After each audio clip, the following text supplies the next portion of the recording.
Je suis Decimus Magnus Ausonius.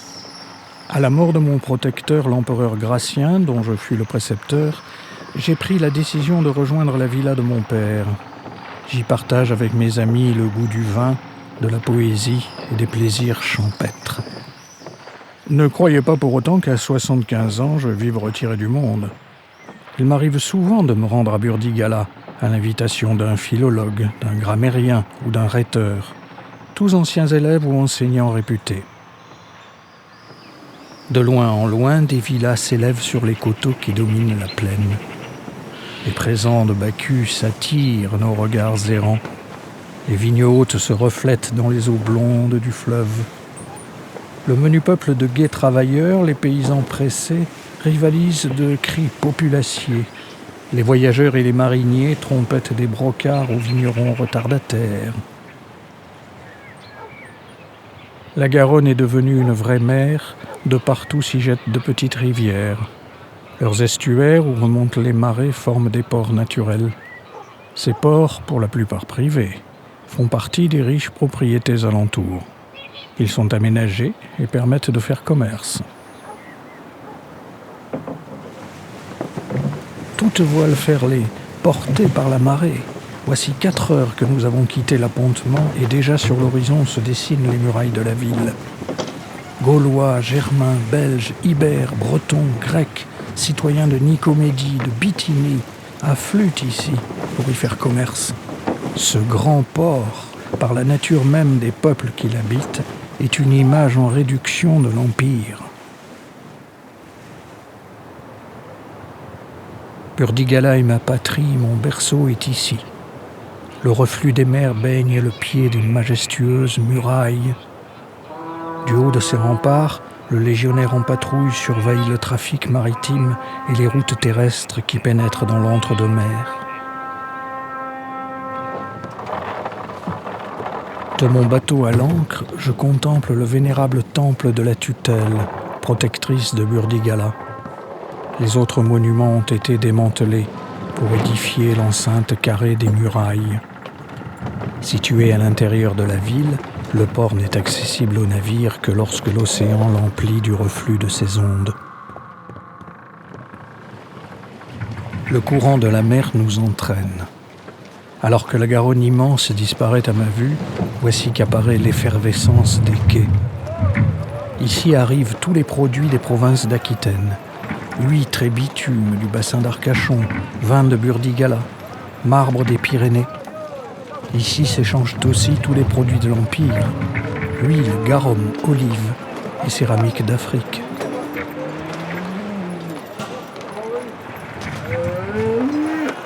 À Burdigala, la foule règne en maître. Le volume des vociférations est considérable.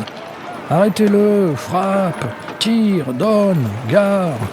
Un cochon fangeux détale, un chien enragé se rue sur vous tout croc dehors, des bœufs succombent sous le chargement excessif de leurs chariots. Tout cela, tout ce qui peut heurter notre goût de la tranquillité, me contraindra dès demain à quitter la ville pour retrouver les doux loisirs d'une retraite champêtre et les charmes des délassements sérieux.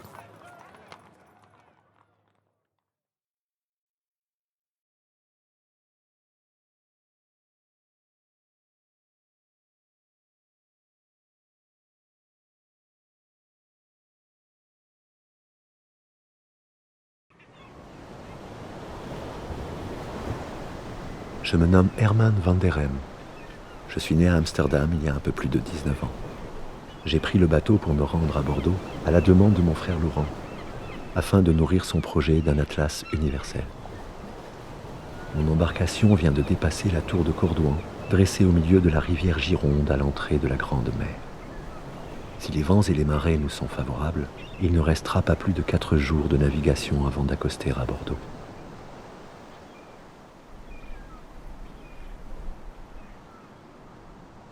Le paysage dans son immensité est tout entier dédié à la vigne.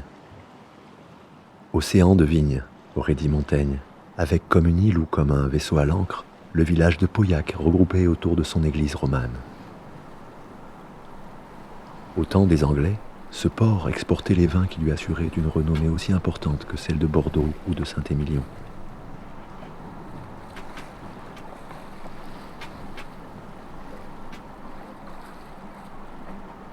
Blaye est une halte obligée pour tous ceux qui remontent le fleuve. Les vaisseaux étrangers sont tenus de décharger leur artillerie et de payer quelque chose. Ici, comme dans chacun des ports en bord de Garonne, se rejouent les mêmes scènes. Des portefaix, aidés parfois de bouviers et de bœufs, transbordent et roulent sur des palanques, cargaisons et tonneaux des navires en rupture de charge.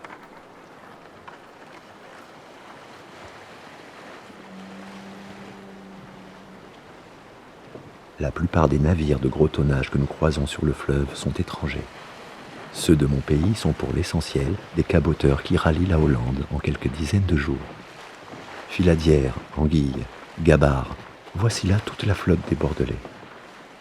Ce port, qui commerce avec tous les peuples d'Europe, ne construit des embarcations que pour son fleuve et son arrière-pays, et très peu pour l'océan et le reste du monde.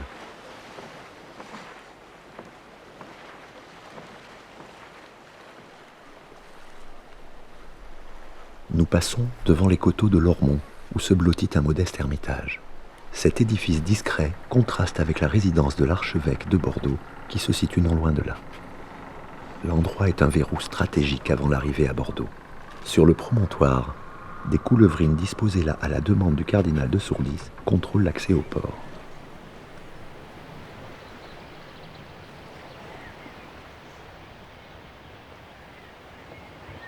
Ce fleuve est une mer, et souvent cette mer envahit les terres basses que les Bordelais nomment palus. Exploiter ces marais est un combat permanent contre les eaux, et dans ce combat les Hollandais excellent. Alors que j'approche de Bordeaux, moi un natif d'Amsterdam, je reconnais avec fierté dans ces grandes étendues de terre rendues propres à la culture des céréales, le travail de mes compatriotes ingénieurs. Ces derniers forment une partie de la colonie que je m'apprête à rejoindre.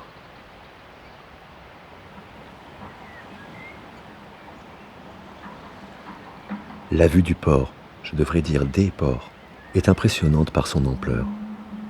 Voici donc dans tout son éclat et toute sa fortune, cette capitale provinciale si prompte à la révolte, qui accepte peut-être d'appartenir au royaume de France, mais refuse d'en acquitter les taxes, surtout quand, forcément exorbitantes, ces dernières touchent au commerce du vin.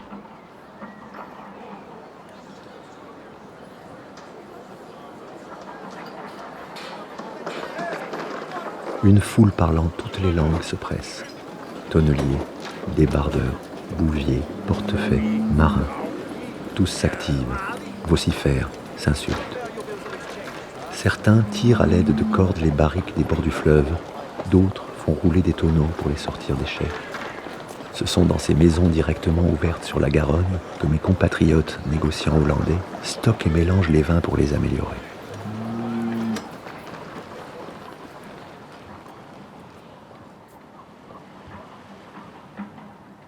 Bordeaux vit recluse derrière ses murailles. Seuls quelques antiques édifices, pour la plupart situés hors des murs, témoignent, bien qu'à l'état de ruine, d'une gloire passée. Pour toute vie, on y croise aujourd'hui des voyageurs comme moi égarés, des moutons en pâture et quelques rares ribaudes offertes aux passants.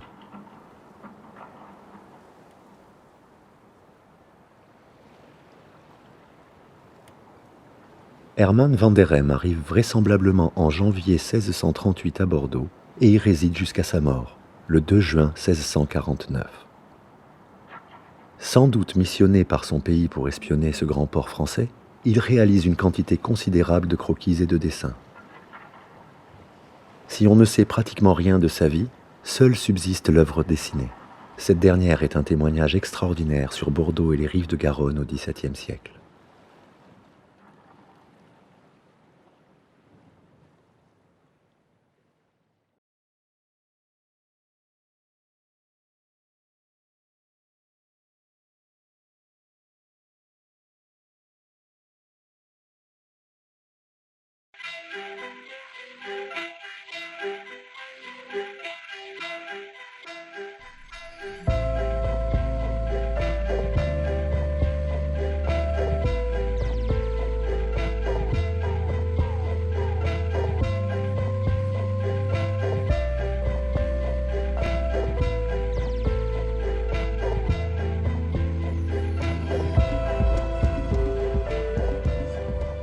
Au lendemain de la Première Guerre mondiale, le spectacle qu'offraient les quais de Bordeaux était celui d'une joyeuse pagaille. Par endroits, il n'existait pas encore de vrais quais verticaux, mais de simples cales. On ne trouvait que quelques baraquements en bois et des tentes, quand les marchandises n'étaient pas déposées anarchiquement à même le sol. Après le conflit, l'idée fut reprise avec un quadruple objectif. Porter Bordeaux aux normes modernes de l'époque, avec pour chaque navire 4 grues et un hangar, ou une gare maritime pour les paquebots, et des hangars de 100 mètres de long. Matérialiser la limite entre le port et la ville par des grilles, notamment pour réduire le nombre de vols. En 1930, un accord fut conclu. On décida que les hangars, devant s'élever au droit des allées de Chartres et d'Orléans, n'auraient pas d'étage, mais seraient couverts par une terrasse. Par ailleurs, entre les deux s'étendrait un jardin, avec lesquels ils s'harmoniseraient. Enfin, au droit de la place de la Bourse, le hangar serait souterrain. La première fois que j'ai mis les pieds dans le port de Bordeaux, j'avais l'âge de 8 ans. Mon père était déjà docker, et à cette époque-là, c'était l'époque des chevaux, des chars. Toute la marchandise, sauf le voie des chemins de fer, se faisait par route, mais par les chars à chevaux. Et je me souviens très bien, quand mon père chargeait les gabarres, où il chargeait, mettons, les farines et les blés au sac, au plat-bord. C'était une planche large de, mettons, de 50-60 cm large, qui était posée sur le quai et qui était sur la gabarre. Alors il fallait prendre une certaine cadence. Si on manquait la cadence, on tombait à la rivière.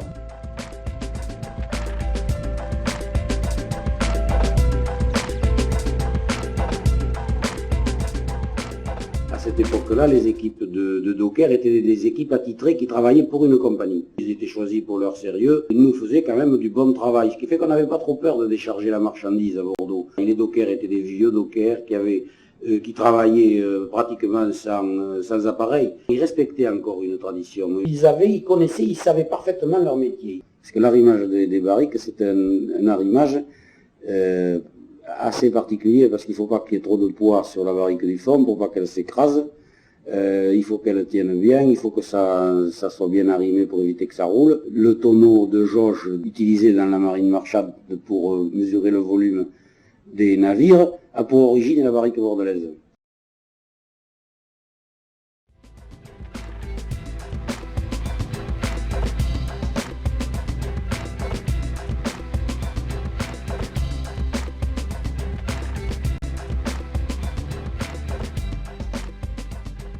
Les Bordelais ont envisagé, dès 1840, d'édifier un bassin à flot. Mais ce n'est en fait qu'en 1867 que fut signé le décret impérial approuvant la création d'un bassin à flot à Bacalan. Tout le quartier a été très modifié, s'embourgeoisant dans sa partie proche des Chartrons, alors que le petit peuple du port se concentrait plus au nord, auprès des derniers chantiers navals.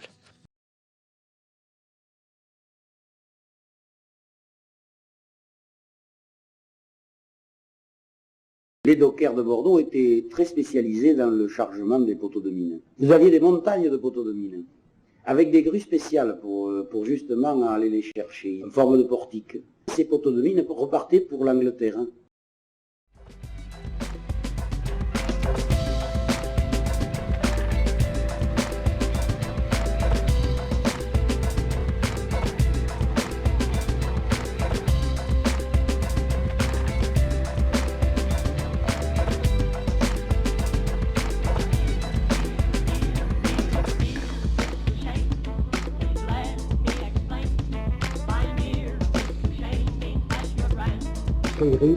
Il n'y avait que des charbonnages, il n'y avait que des estocs de charbon.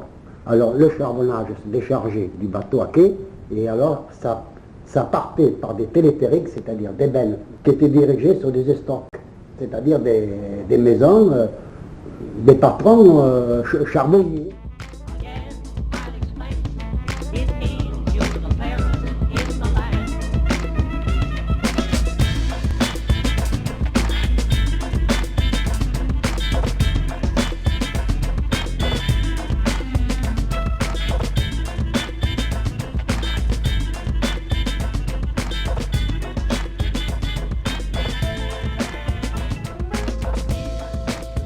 Dès le début du XXe siècle, les autorités portuaires de Bordeaux, la Chambre de commerce et d'industrie, puis à partir de 1924, le port autonome, éprouvèrent le besoin de créer et d'exploiter des avant-ports situés à quelques dizaines de kilomètres en aval sur l'estuaire de la Gironde pour faire face à l'augmentation des tonnages et des tirants d'eau des nouveaux navires, mais aussi pour y implanter des industries lourdes, souvent dangereuses, approvisionnées par la seule voie maritime. C'est donc à Ambès et à Pauillac que fut créée dans les années 1930 une industrie du raffinage pétrolier, malheureusement détruite par les bombardements de la fin de la Deuxième Guerre mondiale. Rapidement reconstruite et développée, cette industrie comprend dès les années 1950 3 raffineries, 2 à Ambès, une à Pauillac, qui, à la fin des années 1960, pouvaient traiter 10 millions de tonnes de pétrole par an, de quoi échafauder des projets de création d'une véritable plateforme pétrochimique.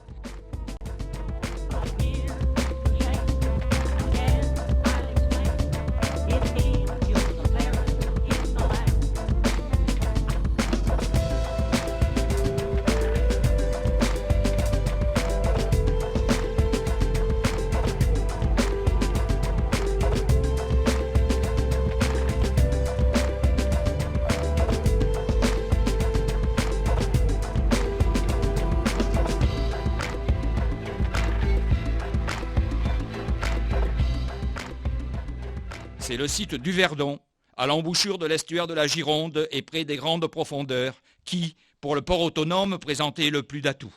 Dès l'entre-deux-guerres, on voulut en faire un port de vitesse pour les paquebots, les passagers arrivant de Bordeaux ou gagnant Bordeaux par voie ferrée. Le gain de temps pour ces navires était appréciable et le mole d'Escales fut fréquenté par quelques-uns des plus beaux et des plus grands paquebots du monde avant que la guerre n'éclate.